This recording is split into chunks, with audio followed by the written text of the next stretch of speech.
I was stationed in Germany at the time that the wall came down in Berlin in the early 90s. And of course, at the time, I did not understand the significance of it. I didn't even know the reason why that this wall was coming down, because I wasn't as educated about history as I am today. The one thing I do know is that the system that we have entrenched today here in America, and you have to understand, America is something else, because we have never kept our word. We have never kept a treaty. We have literally no honor whatsoever at all. And the way we function in this world today is by death, hell, and destruction, murder, deceit, treachery, and we all call that skill, politics, and strategy. No wonder the world is going to all pretty soon join together against us in a world war, because we have just lied about everything that we have ever done. But anyway, back over into this wall. And, when that wall came down, and it's true, it pretty much made us the undisputed heavyweight champion of the world, as far as the world powers go. We're the world's sole lone superpower. But there's an undercurrent, there's an undertone that has been happening over the last few decades here. The world has done woke up. They've gotten intelligence and gotten hip to the game of the United States of America. I don't think there's one American, not one. And I think the trouble is that we don't know what to do about it. But I don't think there's one American outside of the system that believes that we are in Iraq, we're thinking about attacking Iran, and we're in Afghanistan because of terrorists. I don't. Do you? I don't. I know the reason why we're there is because of the dollar, because of the oil, it's because of resources. It's like China is jacking Africa for all of its resources. China has no other interest over there but resources. That's it.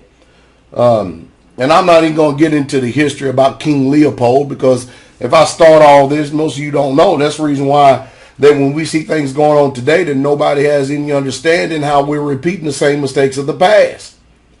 But those of us that are informed, we do, and we start to make moves because we can see the forest for the trees. We can tell what's getting ready to take place, because humanity is not too complex. We do the same things over and over and over again. I don't care how modern or how mechanized we become, or industrialized and we become as a nation. The military-industrial complex called the United States of America has definitely flexed its power, muscle, and might over there in that region. You see, that region of the area of the world right there is rich in resources. It's the cradle of civilization. It's rich in resources. And that's the reason why you see so many nations on the outskirts of that nation, or those nations over there, are doing everything they can to flex their military might and muscle and stuff. And we have literally made the Arab countries rich over there by giving them a thing called the petrodollar. And that's the reason why that we're seeing metals and as well as the stock market and all the other commodities and stuff actually not growing at the rate that it should, is because the powers that be is gonna, it's in their best interest to keep this fiat phony currency system afloat as long as they can. And as long as America has one bomb, we're going to continue to keep using it. That's one thing about America. We have lived by the sword. And it's only a matter of time that we're going to be destroyed as a nation by the sword, because you cannot go out all throughout this world sowing deceit, treachery, lies, death, hell, and destruction, and then not expect the chickens to come home to roost. We only have a little bit of time left, and the world is hip to our hypocrisy and game. My job is to wake you people up and let you get hip to all the game that is going on, especially on the religious front, and especially on the economic front, because it has bearing against us all here in this life.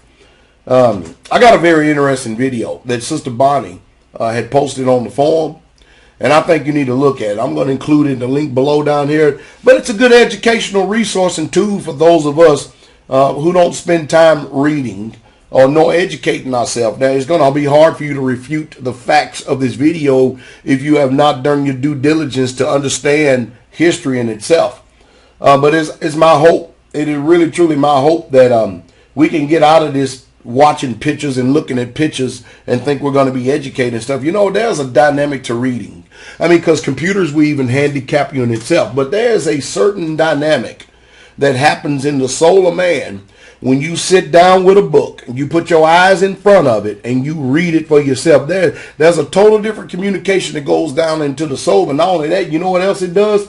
It causes you to be able to retain better the stuff that you are reading, as opposed to watching pictures and movies and shows and think you're going to retain it, because you don't know what kind of spin that these people are putting on the historical facts when you watching pictures and movies. Because, hey, if a picture's worth 1,000 words, then that means they can stick 999 words of deception in there to deceive you.